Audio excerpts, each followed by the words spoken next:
A former Auburn player attended the scrimmage. He said the following message. Finley was the best of the three quarterbacks and also said the other two did not look like starting quarterbacks in the SEC. What does that mean? We'll tell you on today's Locked On Auburn. Well, Zach, I actually just finished crushing some chicken farm, and I am freaking ready to rock and roll. You are Locked On Auburn, your daily podcast on the Auburn Tigers.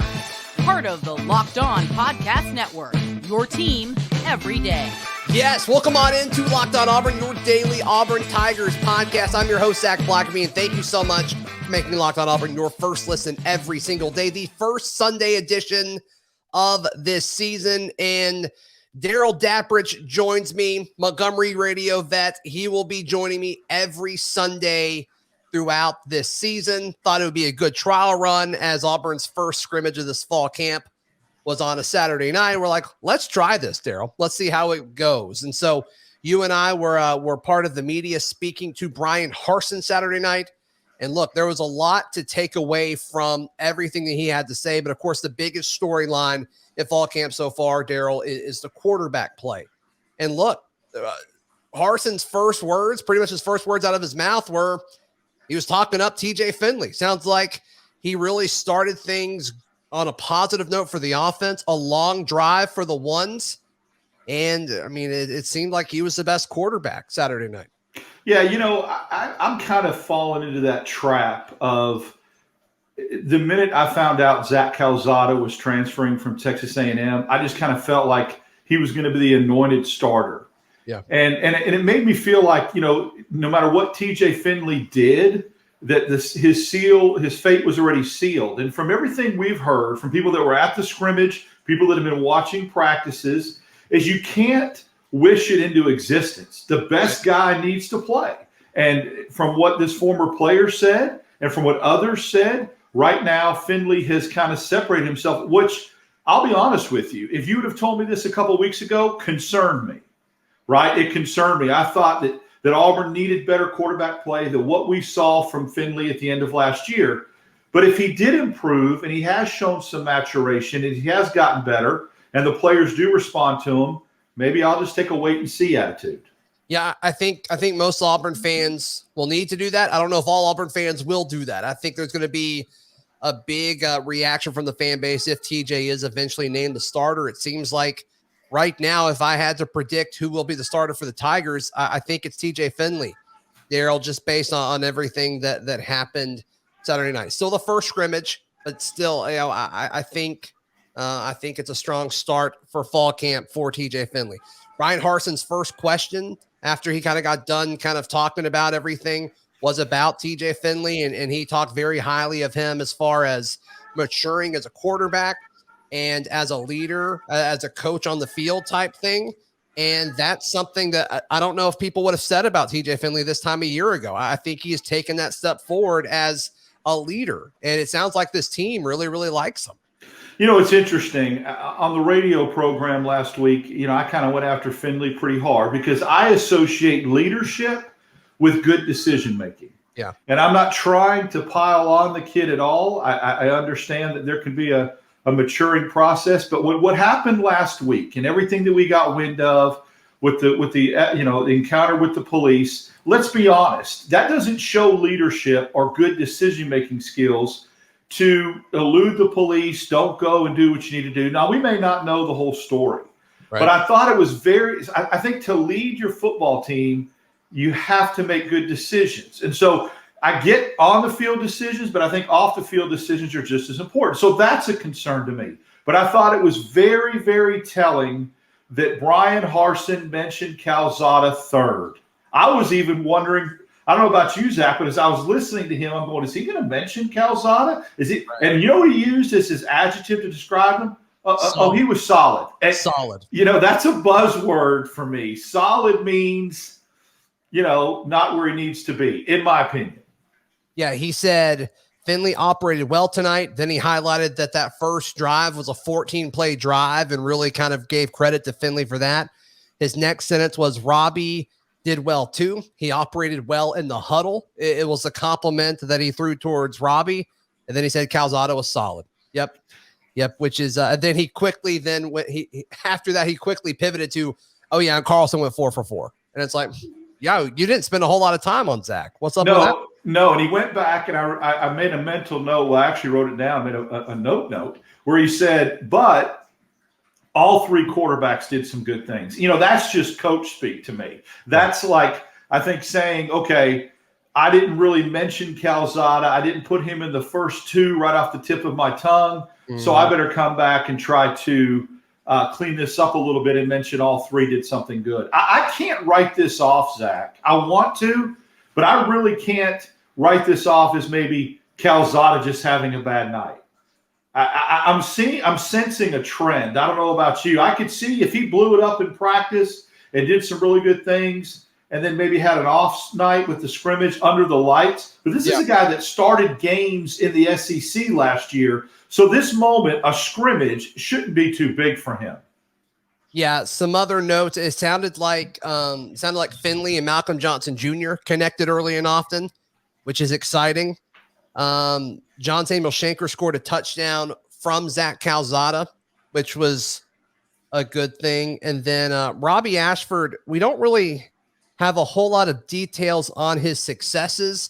They did talk about, Harsin was asked about, it wasn't live, so how does that impact a quarterback, that can use his legs as a weapon? That kind of hurts Robby Ashford. And he talked a little bit about that, and they'll figure that out over the course of fall camp, was essentially what his answer was. But there was a negative for Ashford. He did fumble the football. It sounds like Joko Willis was the defender that knocked the ball loose. And then Craig McDonald, who you and I are both big fans of, the transfer safety from Iowa State, he picked the ball up and ran it back for a touchdown. So, that's the big thing I take away from that. Well, there's 2 things. Number one, Ashford's fumble. You got to clean that up in the red zone like that. You cannot afford to fumble inside the 5. Right. But in a situation like that, you could glean something from that positive and say, well, you needed someone to step up in the secondary. Sounds like McDonald did, and he made a very big impact play that turned into a score. Yeah, and I mean, they've consistently been very high on this defensive secondary. Anytime you ask them, it's almost become the most boring position group to talk about. It's my favorite position group, but it's almost become the most boring one because it sounds like Nehemiah Pritchett and Jalen Simpson are solid. It sounds like Donovan Kaufman has really stepped up, and maybe Bridges is the other guy there. Zion Puckett's been, exciting. And so, yeah, we'll see.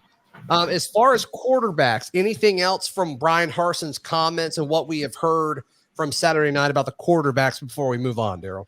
He did mention specifically that he was going to look at film tonight and take a deeper look at the quarterback so that he could, I'm sure when you're a head coach and you're at a scrimmage and there's just a lot of stuff flying around, you really can't isolate or focus on one position group. And he'll want to do that. Film allows him to do that. He can break down, all 3 quarterbacks. I found it telling also that he mentioned little nuances that he looks for, like if they break the huddle and a tailback is lined up on the wrong side, if his quarterback doesn't point that out or immediately call that to the carpet, then that shows him leadership issues. So I'm wondering, it had to have happened. Yeah, that's what I'm thinking. That's a clue that happened. And I'm wondering if it happened with Calzada. I'm just speculating, but I'm wondering, he looks for little things like that. You come out of the huddle, tailback's line, and he said tailback didn't have a clue. Deer in headlights thing, like, where am I supposed to go? So I don't know, connecting the dots on that, he little things like that are just as important to him as making a nice back shoulder throw, it sounds like. Yeah. And it makes it sound like it wasn't TJ. I don't know if he was necessarily saying Calzada did that or didn't do that in this case. But it sounded like TJ kind of dotted the I's and crossed the T's Saturday night, which is very, very interesting. All right, he mentioned several other offensive players by name, some of them newcomers. Yes, let's get on the hype train for Camden Brown. We'll talk about that and some other names that he mentioned in just a moment right here on Locked On Auburn. Hey, as you gear up for fall, you need the right people on your team to help your small business fire on all cylinders. LinkedIn Jobs is here to make it easier to find the people you want to talk to faster and, get this, for free. You can create a free job post in minutes on LinkedIn Jobs to reach your network and beyond to the world's largest professional network of over 810 million people. Then add your job and the purple hashtag hiring frame to your LinkedIn profile and spread the word, and LinkedIn will do the rest. LinkedIn Jobs helps you find the candidates you want to talk to faster. Did you know that every week, nearly 40 million job seekers visit LinkedIn? Post your job for free at linkedin.com/lockedoncollege. That is linkedin.com/lockedoncollege to post your job for free. Terms and conditions apply. All right, Darrell, looking at some of the names on offense of guys that stood out, we got to start with Camden Brown and Damari Alston. Those two guys just came out of his mouth instantly as soon as he took the podium. I think there's enough hype around Camden Brown where everybody can buy in at this point. I agree. I think anytime a coach comes to a press conference and after saying good evening, mentions two freshmen right out of the gate, that's not by accident. No. I think that was something that they were very impressionable upon him. I'm so excited to hear about Austin because, it was kind of quiet. That's a kid that I thought was going to come in and make an impact as the third running back, get some carries, maybe a 2A, 2B scenario with Jarquez Hunter. Sure. Cam Brown won't go away. We can go past the flash in the pan, fluky stage. Everything we've been hearing the last week or two, Cam Brown. So when you hear it out of the coach's mouth and not a fan or a journalist or a bystander observer, it becomes the real deal. I hope he gets in the rotation early. When I say rotation, I mean top three, because he just sounds like a guy that won't go away. And it's a situation really, Zach, where we've heard too much for it not to be real. Yeah. And we've all seen, media members take pictures of the players of practice or whatever. And Camden Brown's always on there, whether he's a playmaker or the offensive player of practice, whatever it is, he's always there. So it sounds like Camden Brown scored a touchdown. It sounds like TJ Finley threw that pass to him, which is, I think, telling.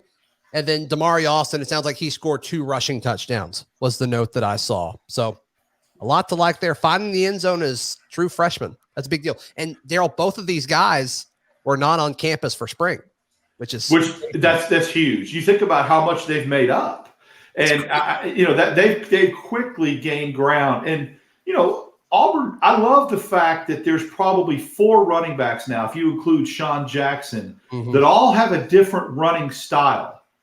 I know Alston sounds a little bit like Jarquez Hunter more than Tank Bigsby, but I think he's faster than Hunter. And then, of course, Sean Jackson's a bowling pin. Interesting. Didn't hear anything about him tonight at all, and he had been running with the 3s. So if you get 4 backs that all have a change of pace, have a different running style, I really like that a lot, especially if you are trying to settle in at the quarterback position. Yeah, and they've made it clear they want to run the football. And let's face it, Jarquez Hunter had to have a procedure done this offseason. Tank Bigsby has battled injuries so far while he's been at Auburn. Damari Alston is a true freshman. Yeah, give me 4 running backs that can play. I'm all about that. I wonder, Zach, too, real quick. I wonder one thing that wasn't talked about is how those running backs fit in to the passing game. One of the things Auburn wants to do and TSAL wants to do this year is throw to the backside of the backfield. Right. Hunter, that's an area that Hunter caught some screen passes, was good at. If Damari Alston can do that out of the backfield and they can incorporate the running backs into the passing game, I think you'll also see some separation there. Yeah, I think that's a good point. Harsin said this multiple times when talking about Damari. Just has a good feel for it. Just has a good feel for the game. When things break down, he knows when to attack, when to keep fighting outside. He just has a good knack for it. And he kind of jokingly said, you don't want to coach him too much just because he already has that natural feel to it and you don't want to mess anything up, which, once again, he's been on campus for 5 seconds, which just says a lot. They did mention that Tank got a lot of carries early. It doesn't sound like he scored or anything like that, but Harsin did add the caveat that he was going up against the starting defensive line. But the The offensive line did make some running lanes for him. It sounds like Tank had a really good performance. He just didn't score a touchdown. So I think that's worth noting too. I also think that he mentioned that he was very pleased with the offensive line play and made a point to say, and it's going against a really good defensive line. So, you can take a lot of things away when you start going, because everything I saw pregame was they were going 1s-on-1s, 2s-on-2s, 3s-on-3s, okay? Mm-hmm. So Auburn's defensive line, which is a strength, and it's going to be, I think, one of the best in the SEC. Sure. If the Auburn offensive line held its own against that defensive line, I think that's also another positive takeaway from the scrimmage. I think so too. And you and I were talking about this when we were just kind of catching up on notes and things. Under Gus, and even last year with Harsin, it always seems like scrimmages, the defense always dominates. And the fact that there were actually like points scored and the ball was being moved, it is a good thing. Against a good defense too. Yeah. Not a defense, not the 2014 Auburn defense, a good defensive defense. Right. As far as offensive linemen, I think the only ones he really mentioned by name, he was asked about Tate Johnson, and Tate Johnson is moving around. He got snaps with the ones, it sounds like, which is worth watching. You have to assume it was at guard. And then Brendan Coffey, he said his direct quote is Brendan Coffey is starting to shine. And he mentioned that Brendan Coffey is sliding in at guard and tackle. So that's worth noting. I thought that was huge because I thought when Coffey and Zaire came in together in that recruiting class, that both of them by now would have worked their way into the starting lineup. And Coffey has been slower in developing. And so haven't heard much about him in the spring. Didn't hear much about him when fall camp opened. All we heard about was Cameron Stutz. Interesting. Didn't hear a word about Cam Stutz tonight at all on the offensive line, but heard something about Coffey. And I found that encouraging. Yeah, it seems like it's better than it was a year ago. And I think it was Brian Matthews that posted something with auburnsports.com talking about, he was talking to a former lineman that was there, and he kind of gave the report that the offensive line is better than it has been, which is great. I'm looking at other offensive names, Darrell. I've got Javaris Johnson had 3 catches per Coach Harsin, which is worth noting. Shanker had a few catches. He also had that touchdown that we mentioned from Calzada. Any other offensive names that I haven't brought up yet? He mentioned Dazalin Worsham is playing. Yeah, he said he didn't know if he had a catch. He did mention Coy Moore had a big catch, could have had 2, but the ball was thrown behind him a little bit. So that was he went back to that and alluded because I'd asked a question about transfers, people in the transfer portal that had made an impact, and he mentioned some names. They were all on the defensive side of the ball. He made a point to go back later in his press conference and say, oh, yeah, here's an offensive transfer portal guy that had a decent night. Yep. The offense had 1 delay of game, which that sounds like a win to me, honestly. Mm-hmm. That first scrimmage, yeah, 3 different quarterbacks rotating in and all of that. Yeah, I think that's a win. That's a good thing. He said Shedrick Jackson has had a good camp so far. And then he credited Ike Hilliard for the position improvement, which makes sense. And then he had a quote that said, Coy's going to be a good player for us. I think that's when he kind of looked back at you. And that's all I've got for offensive stuff for this. I'll tell you something also conspicuously absent. We heard nothing about Landon King. And I wish, and I thought about that on the ride home. I thought, all the Landon King hype, changing positions from tight end to receiver, putting him in the slot, getting him to go up the seam in the middle of the field, nothing. Now, that doesn't mean, I don't want to assume that because you don't mention somebody that maybe they didn't do anything worth note, because it's sometimes as a head coach, you cannot mention every play made by a player.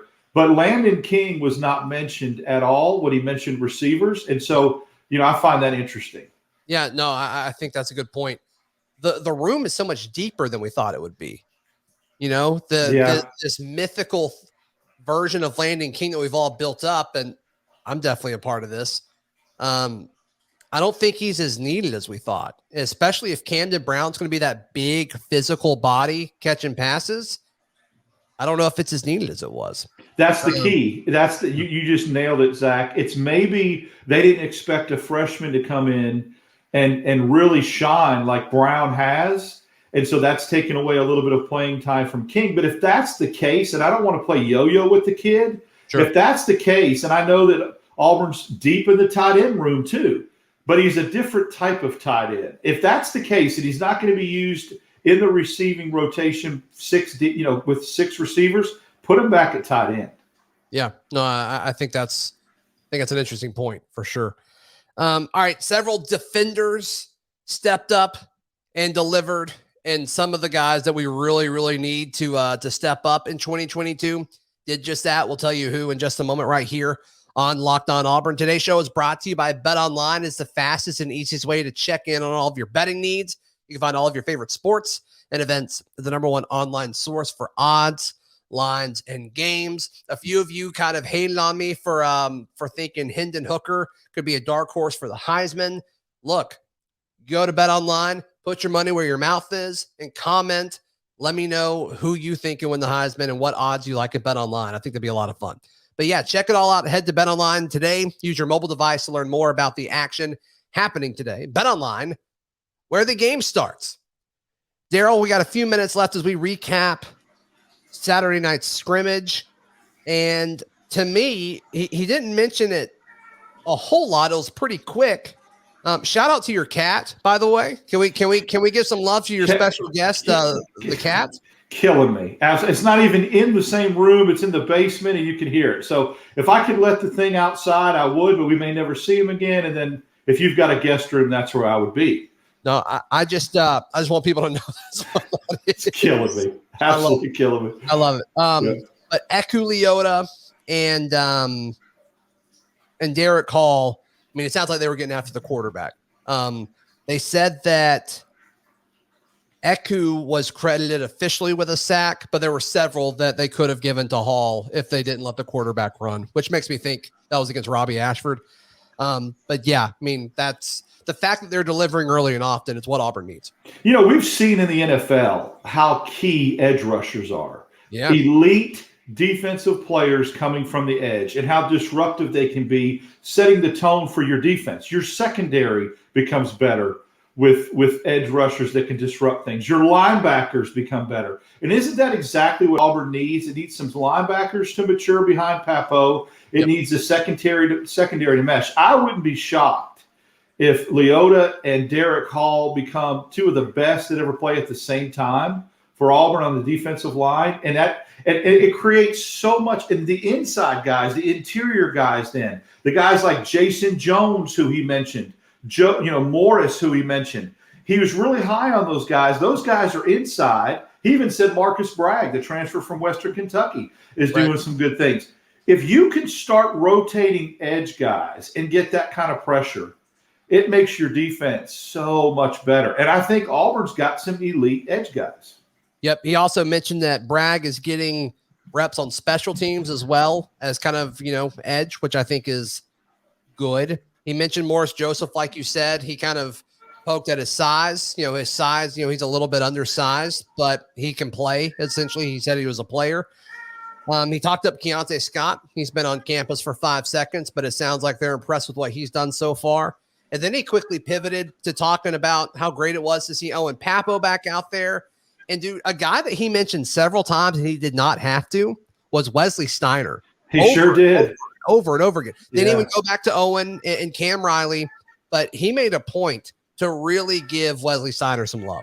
And even mentioned none of you guys are talking about Wesley Steiner. None of you guys are asking about him, so he wanted to bring up the point. I thought it was very interesting what he said about the secondary too, about how they get after it, they get to the ball, they're good side to side, and they're really, really quick, and they really, really move, and how Donovan Kaufman is emerging as a leader as well. Yep. And then just some kind of big picture stuff. We obviously credited the effort, which was good. So they will review film Sunday, today, when most of you are listening to this. Monday will be their off day. And then Tuesday they start class. And then the next scrimmage, Darrell, is Friday. Yeah, and I think he kind of alluded to the fact that they may start to work on a depth chart Monday after looking at film tomorrow. I find that interesting. I look at that as only a pecking order for Friday at the scrimmage. So maybe to see where guys are in the scrimmage. But to say something like, hey, by Monday, we're going to be looking at altering this depth chart, that's pretty strong. I think that he saw more tonight that he was leading on than he did, and that when he goes back to film, some things are going to become a little clearer for him. Yeah, I think the quarterback battle got a lot closer to being done. Don't you get that feeling? I do get that feeling. I mean, and it's the noise we're hearing, right? We're hearing all this noise around, and then he kind of says some things that are key words that kind of confirms that. And I do think that. And I think him saying he's going to go to film tonight to look for separation, I don't, a head coach is not like us or people that are listening and watching this program that are fans hoping that a particular person wins the job. I don't think that's what Bryan Harsin's doing. He may have thought some preconceived things coming in, but if TJ Finley is the best guy, then TJ Finley's going to play. And he may look at that tonight with an unbiased opinion at film and just kind of determine some things. Yeah. The note from the former player that said the other two don't look like starting SEC quarterbacks. I mean, but see, that's concerning because one of them was. Right. Now, and I get what you said when we said at dinner, Texas A&M had a better offensive line. They had some elite receivers. They don't have any better running backs than Auburn has. Sure. But a guy that started 4 games in the SEC last year and had some big wins, beat Alabama, beat LSU, and played really well against LSU. A guy that had that kind of game, he's already looked like an SEC quarterback. So the fact in a scrimmage he didn't look that way is really concerning. Yeah, no, I'm there with you. So we'll have to see and let the overreactions spew in. Darrell, thank you for your time, man. But like I said at the start of this, we will be doing this every Sunday throughout the season, starting in a few weeks after Auburn takes on Mercer, and it's going to be a lot of fun. It is going to be a lot of fun. I'm so excited to be a part of this Locked On Auburn podcast and this network, and this was a nice way to kind of get it kick-started tonight, just to kind of throw out some things from a scrimmage standpoint, but more to come, and I'm excited to be here. Yeah, we're going to call the Sunday morning shows the morning after. So we'll recap obviously Auburn's games, but also just kind of everything that happened on Saturday that impacts the Tigers. So that'll be a lot of fun. Darrell, until then, my good friend. You take care. All right, you too, buddy. That does it for today's Sunday edition, special edition of Locked On Auburn. Tomorrow we will start the week off as Lindsey Crosby joins us as he does every single Monday. Until then, this has been Locked On Auburn.